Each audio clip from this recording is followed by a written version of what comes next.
Bismillahirrahmanirrahim. Alhamdulillah. Allahumma shalli ala sayyidina Muhammad wa ala ali sayyidina Muhammad. Hadis Arba'in Nawawi yang ke-6.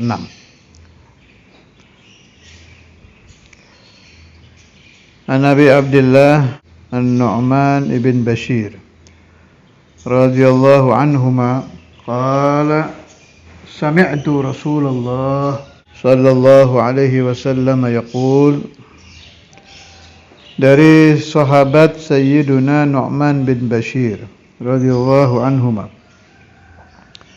saya mendengar Rasulullah sallallahu alaihi wasallam yaqulu, bersabda. Ini kelebihan sahabat ini ya, selalu mendengar sautu Rasulullah sallallahu alaihi wasallam. Suara itu kalau datang dari orang yang arif billah, sebagaimana yang saya baca di beberapa kitab tasawuf, juga yang saya dengar dari kejadian fi zamanina. Jadi banyak santri yang makmum kepada syekhnya, kepada gurunya, bimujarradi sama'i sauti syaikhihi yaqra'ul fatihata fis shalah. Dia dengar suara gurunya membaca Fatihah atau mulai dari takbir Allahu Akbar. Itu si santri ini penyakit hatinya itu bisa hilang. Saya sebut fulan yang fi zamanina ini. Dia itu punya watak, emosinya kalau sudah datang tidak bisa dikendalikan. Kan ada orang kalau emosi bisa ditahan, ada yang tidak, ini jenis yang tidak. Sampai dia, si fulan ini, min ashabina, bermakna teman ya, bukan ashab murid. Haji dia sama syekhnya, sama gurunya. Maklum kalau sudah haji kan banyak hal-hal yang seperti dikumpulkan itu, segala hal yang membuat emosi orang maujud fil haji. Memang ujian mental betul kalau haji itu. Nah, terjadi di sana. Pasti ini orang emosi karena gurunya dalam pemahaman dia dikurang ajari sama sebagian orang Arab apa orang yang haji di situ. Ditepuk belakang punggungnya sama syekhnya itu. Pakai bahasa Jawa, bahasa Indonesia begini. Jangan begitu. Udah gitu aja ngomongnya itu. Jangan begitu.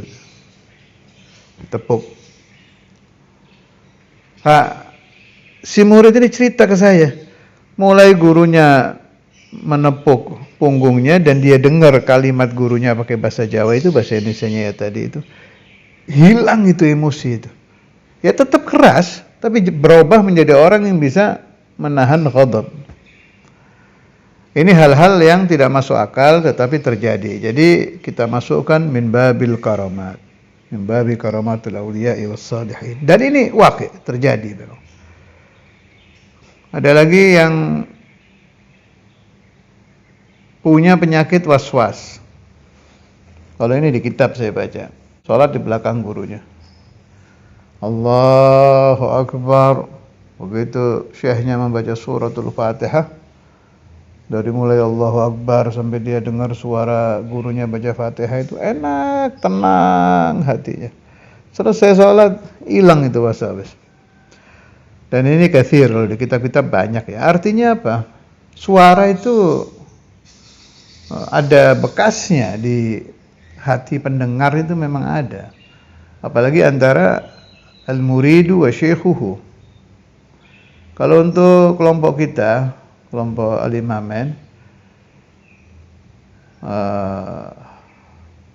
siapa yang saya pernah dapat riwayat, Mu'alim Dimyati itu termasuk rahimahullah, Syekhuna al-Habib Abdullah bin Alwi al-Kaf rahimahullah. Itu dua orang itu ngalami itu. Jadi setiap mendengar sautul imam Al-Hafidh Habib Abdullah bin Faqih qalbu yabki. Nangis aneh itu.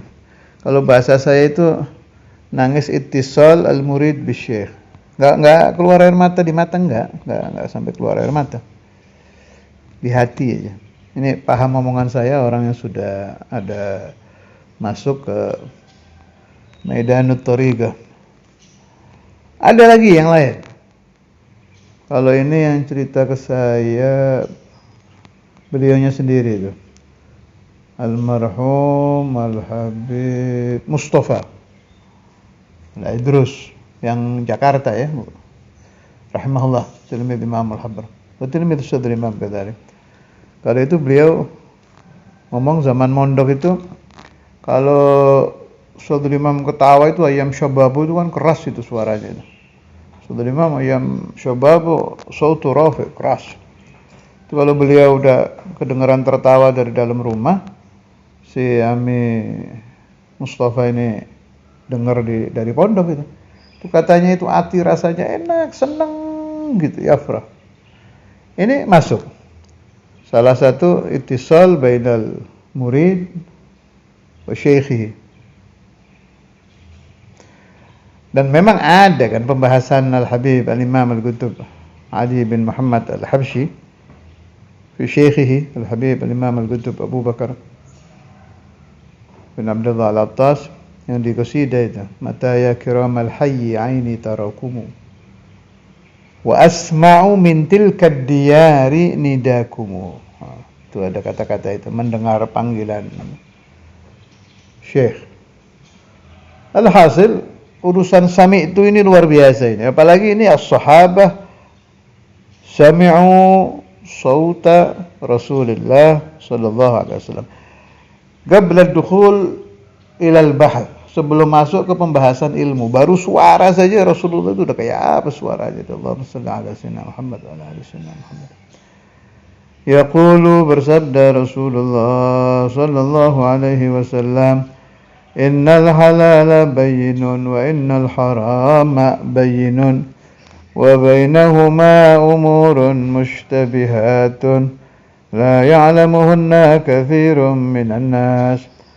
فمن اتقى الشبهات فقد استبرأ لدينه وعرضه ومن وقع في الشبهات وقع في الحرام كالراعي يرعى حول الحمى يوشك أن يرتع فيه ألا وإن لكل ملك حما ألا وإن حمى الله محارمه ألا وإن في الجسد مضغة إذا صلحت صلح الجسد كله وإذا فسدت فسد الجسد كله ألا وهي القلب. رواه البخاري ومسلم. Innal halala, sesungguhnya halal bayyinun jelas. Wa innal haram, apa itu halal? Ma ahallahu Allah wa rasuluh.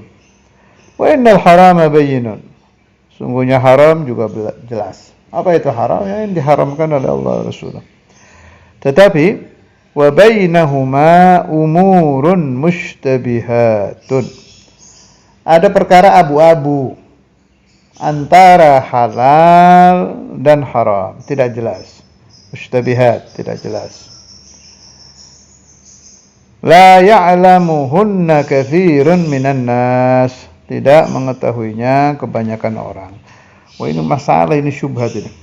Dan apalagi tambah tahun tambah banyak syubhat.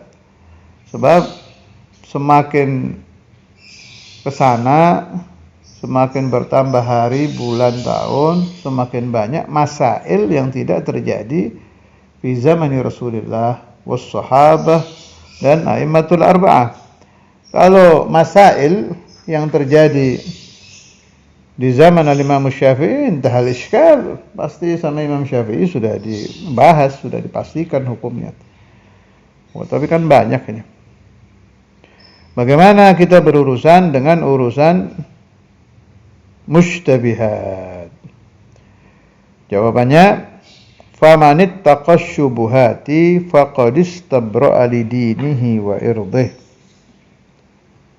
Faman maka siapa orang ittaqa yang menjaga dirinya asyubuhati dari perkara-perkara syubhat, faqad maka sungguh istabra'a dia telah membebaskan diri bidinihi bagi agamanya wa irdihi dan kehormatannya.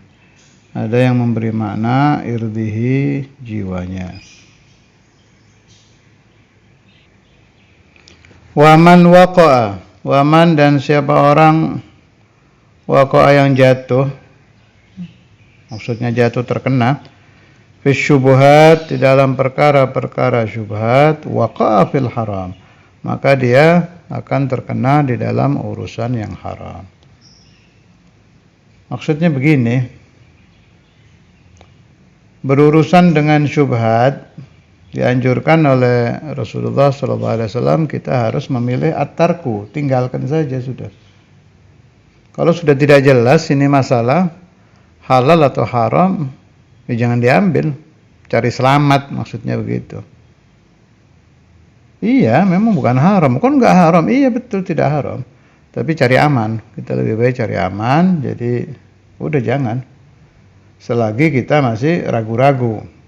Nah, untuk menghilangkan keraguan itu ya cari alim yang wari', tapi alimnya yang wara' ya, yang betul-betul khauf kepada Allah Subhanahu wa taala. Begitu kita sudah yakin, nah enggak apa-apa itu dikerjakan, dapat ditinggal sesuai hukum halal haramnya. Sebetulnya paling enak urusan begini kembali ke syekh, kembali ke guru. Karra'i seperti seorang penggembala yar'a yang menggembalakan ternaknya haulal hima di sekitar hima. Hima itu tempat yang terlarang. Biasa tuh dilarang masuk. Nah, itu bangsa hima-hima itu. Yushiku nyaris ayyar ta'afi, dia masuk ke tempat terlarang tersebut. Maksudnya masuk itu untuk makan itu. Gembalaannya itu ayyarta'an ta'kula minhu masyatuhu wa tuqimu fi. Masuk untuk memakan rumput di tempat terlarang itu. Kalau binatang kita itu mendekati tempat yang ada tulisan dilarang masuk, ya namanya binatang, ya pasti dia masuk ke situ, makanya jangan dekat-dekat. Maksudnya bagaimana? Kalau sudah tahu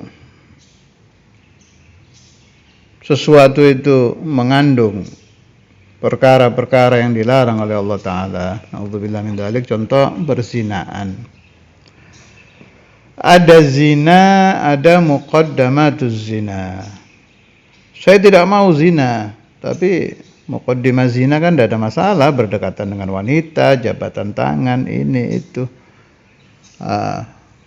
Atau kita berkumpul di tempat-tempat yang wanitanya mutabarrijat.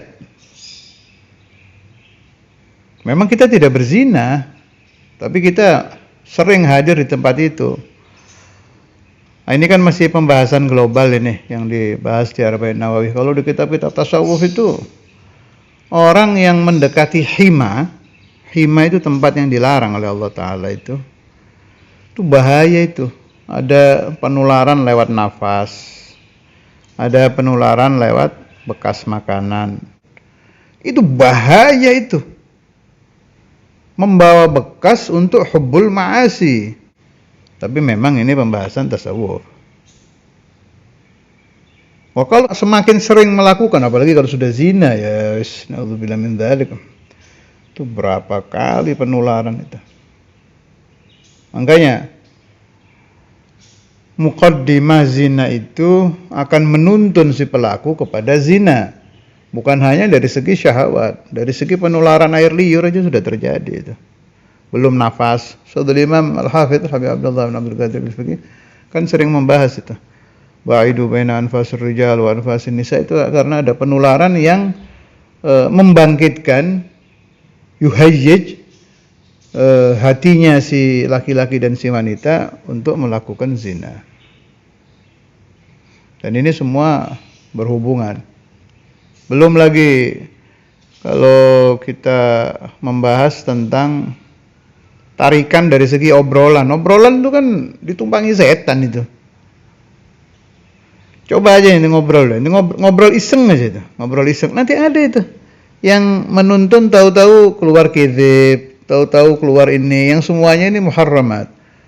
Yang asalnya ngobrol biasa apa istilah tasawufnya? Majalisul qil wal qal.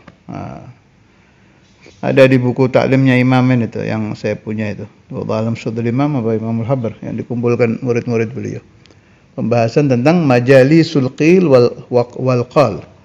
Jadi majelis yang ngobrol iseng, cerita ini, cerita itu.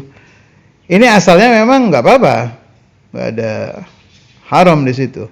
Nah, tapi nanti kadang syaitan numpang di orang-orang ngobrol ini.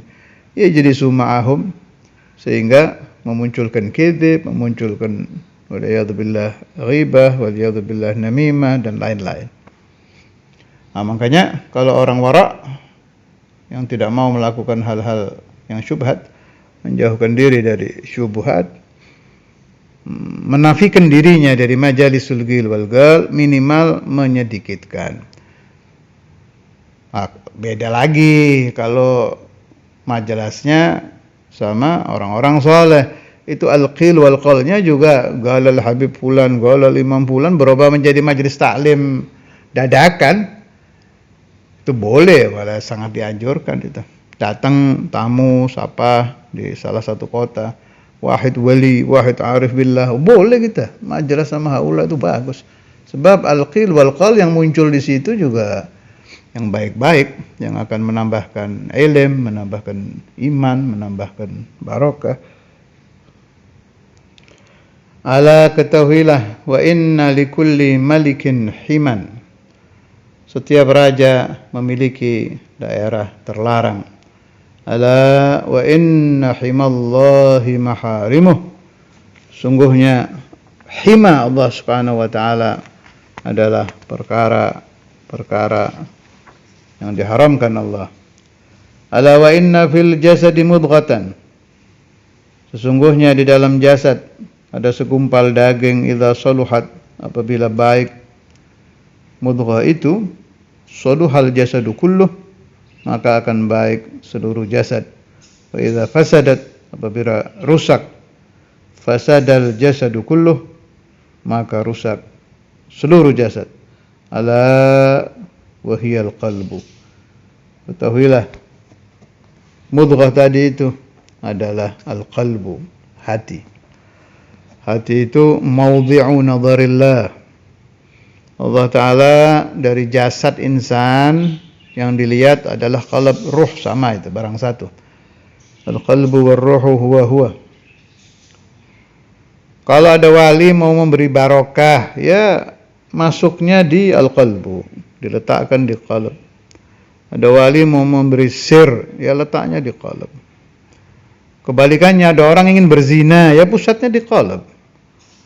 Ada orang lezat dengan dusta, ada orang lezat dengan riba, lezat dengan namimah, lezat dengan maksiat, itu semua tempatnya di situ. Pemerintah jasad, al-qalbu itu. Karena itu harus selalu diberi makan, diberi minum. Lah makanan dan minuman hati itu at-ta'allum wa ta'lim, belajar, mengajar, qiraatul Quran, qiyamul lail, as-salatu ala Rasulillah sallallahu alaihi wasallam, al-istighfar, tadabbur ma'anil Quran. Ini semua makanan-makanan jiwa, makanan-makanan hati. Merenungkan riwayat orang-orang saleh. Kemudian tawassul kepada auliya was salihin. melihat, termasuk itu. Melihat wujuhus salihin, melihat ma'athirus salihin, ma'athiruddin, melihat Ka'bah, melihat gabru Rasulullah, gubbatul khadra, mendengar, termasuk makanan hati. Jadi wasitohnya telinga dulu, mendengarkan sautus salihin, sautul aulia, sautu qiraatul Quran yang dibaca oleh orang yang qalbu hadir, dan lain-lain. Jadi as-sam'u wasitah, al-ainu wasitah, perantara untuk sampainya ghidha ini, makanan ke dalam qalb. Nah, begitu sampai di dalam hati, makanan-makanan rohani ini muncul nur, muncul tuma'ninatul qalb, muncul al-unsu billah, al-unsu bi Rasulillah. Itu cerita-cerita yang ada di Quran hadis, di kalamus sholihin, terjadi nanti itu. Tatmainnul qulubnya muncul, tenangnya dengan Allah wa Rasuluh muncul. Malah kalau yang makanan hatinya sampai tumpah-tumpah, terlalu banyak, muncul mukasyafah. Mulai muncul mukasyafah yang asli nih, bukan mukasyafah dari Bani Jan, mukasyafah yang asli. Mukasyafah yang termunculkan karena terlalu banyaknya makanan hati. Ada orang hayatul Quran, baca Quran terus ma'atadabbur. Ya pasti kalau sudah hatinya terlalu banyak menerima nuru qiraatil Quran, muncul mukasyafah, udah nggak pakai barangkali, itu pasti terjadi secara otomatis. Bila qalbu sudah sampai ke maqamat, dimulai dari tuma'ninatul qalb dulu kan. Paling rendahnya orang yang suluk itu adna darajatil usul tuma'ninatul qulub, itu dulu. Nanti mulai naik ke mukasyafah, beda lagi sudah pembahasan, beda lagi sudah yang harus dijaga. Yang harus dijaga di situ al-ikhlas, jangan sampai kibir, jangan sampai ujub, jangan sampai riya. Nanti naik terus itu. Namanya maqamatus sadiqin. Dan semua ini berpusat di makhluk Allah, ciptaan Allah, mawdi'u nadharillah, yang bernama al-qalbu. Salah satu yang jadirun bidzikri, bagus sekali buat dipakai pembahasan masalah syubhat ini, adalah Maulana Imam Al-Habr Al-Habib Abdul Qadir bin Ahmad bin Fiqih. Beliau itu terkenal wara', terutama di dalam makanan dan minuman. Sama dengan Syekhuna Ki Said Tegal, itu sama, itu juga terkenal wara'. Di Malang ini yang terkenal wara' zaman imamen dari kiai-kiai itu Kiai Yahya Gading. Itu waktu musafaha dengan Kiai Hamid Pasuruan, beliau dikasyaf, dibilang sama Kiai Hamid minal wari'in. Maulana Imam Al-Habr Al-Habib Abdul Qadir itu saya dapat dari Mu'alim Dimyati, dari Mu'alim Romli dan lain-lain. Memang wara'. Jadi sampai kalau diundang oleh orang yang ada jabatan hukumah itu, diundang buka puasa kalau Ramadan, pasti beliau bawa makanan sendiri biar kelihatan makan gitu. Saking hati-hatinya jangan sampai kemasukan makanan syubhah. Kan kalau fulus hukumah itu masuknya kan syubhat. Ya Allah, memang urusan makanan minuman ini ya aulad harus diperhatikan. Siapa yang ingin sofaul galab, mau dibersihkan kok susah hati ini. Ya makanannya itu nomor satu itu. Utang tidak bayar itu makanan haram itu. Ente pinjam duit 10.000 buat beli nasi, gak ente bayar, ya yang ente makan jadi haram itu. Memang gak bayar, memang sengaja gak mau bayar. Bukan yang niat mau bayar, beda lagi pembahasannya. Itu mah gak masuk haram. Memang niat gak bayar ini, sama aja sarik. Hati-hati itu, jangan kelihatannya remeh. Man akalal haram asad jawarihuhu sya'a am aba. Kepingin gak kepingin tetap maksiat. Pondasi itu. Pondasi, berat bangunan itu pondasinya udah jangan harap-harap bisa futu laduni, tumaninatul qalb, sofa, sir, nggak akan terjadi kalau masih makanan haramnya ada di dagingnya, di darahnya. Yang lebih malun lagi memberi makan anak cucunya pakai makanan haram. Itu sama saja sedang mendidik anak cucunya untuk maksiat. Wah, hatta didoakan sahabat nggak bisa. Kalau haram itu pondasi itu. Wa ta'atun mimman haraman ya'kulu mithlul bina'i fawqa mawjin yuj'alu. Kita ingin ibadah tapi makanannya haram, sama dengan membangun bangunan pondasinya bukan tanah tapi mauj, ombak, ya rubuh. Wala haula wala quwata illa billah. Dan memang aqallu ma yujadu fi akhir zaman dirham halal. Memang susah di akhir zaman itu ya. Apalagi kalau kita keluar kota itu hati-hati itu. Ya aulad dia hati-hati itu kalau lagi keluar kota. Daerah Sulu itu hati-hati tuh. Warung-warungnya itu kadang makanannya nggak beres tuh. Ada daging anjing, ada babi, ada ini. Hati-hati lah. Saya lebih senang warung-warung yang terang-terangan jual sate babi gitu, lebih enak gitu. Kita jadi nggak masuk ke situ daripada yang abu-abu. Terus kalau lagi di luar negeri, Singapura, hati-hati tuh. Daerah-daerah yang banyak orang-orang non Muslim itu hati-hati kita.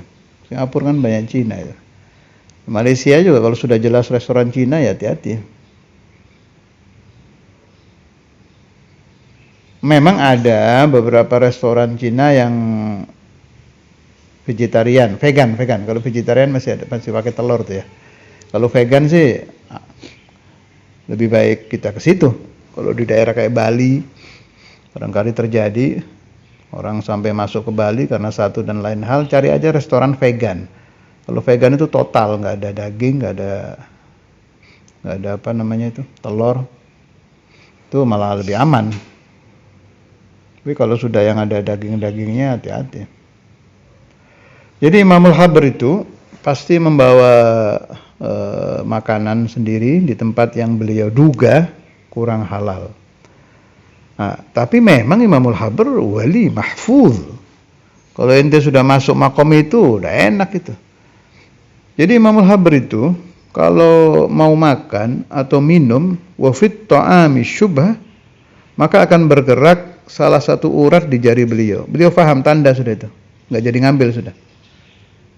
Jadi salah satu urat di jari tangan kanan beliau itu gerak. Ini riwayat dari murid beliau itu siapa namanya? Amyusin, dari Amyusin Al-Hamid.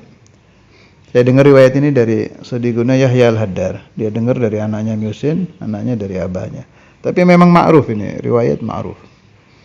Bergerak itu salah satu jari. Udah nggak diambil sama beliau. Untuk keamanan kalau kita bingung itu baca itu sebelum makan makanan syubhat, baca Bismillahirrahmanirrahim la yadurru ma'asmihi syai'un fil ardi wala fis sama' wa huwas samiul alim 3 kali. Itu sanadnya tersambung ke Sayyidina Khalid ibnul Walid. Tuh nanti kalau di makanan ada syubhat, seizin Allah, kita sudah usaha ini kan, sudah usaha supaya nggak kemasukan haram. Tapi masih bingung, udah baca itu dulu. Bismillahirrahmanirrahim la yadurru ma'asmihi syai'un fil ardi wala fis sama' was samiul alim 3 kali. Kalau itu riwayat yang muttasil ke Sayyidina Khalid ibn al-Walid. Kalau yang ke Sayyidina Imam Al-Hafidh, ini bacaannya. Bismillahirrahmanirrahim la yadurru ma'asmihi syai'un fil ardi wala fis sama' huwas samiul alim wala haula wala quwwata illa billahil aliyyil azim ya hayyu ya qayyum. Itu kalau ke Abah Sayyidul Walid Habib Abdullah bin Faqih ada tambahan itu. Bismillahirrahmanirrahim la yadurru ma'asmihi syai'un fil ardi wala fis sama' huwas samiul alim, ditambah wala haula wala quwwata illa billahil aliyyil azim ya hayyu ya qayyum. Tagra'un kalau kita mau makan makanan yang khawatir ada haramnya itu baca itu dulu.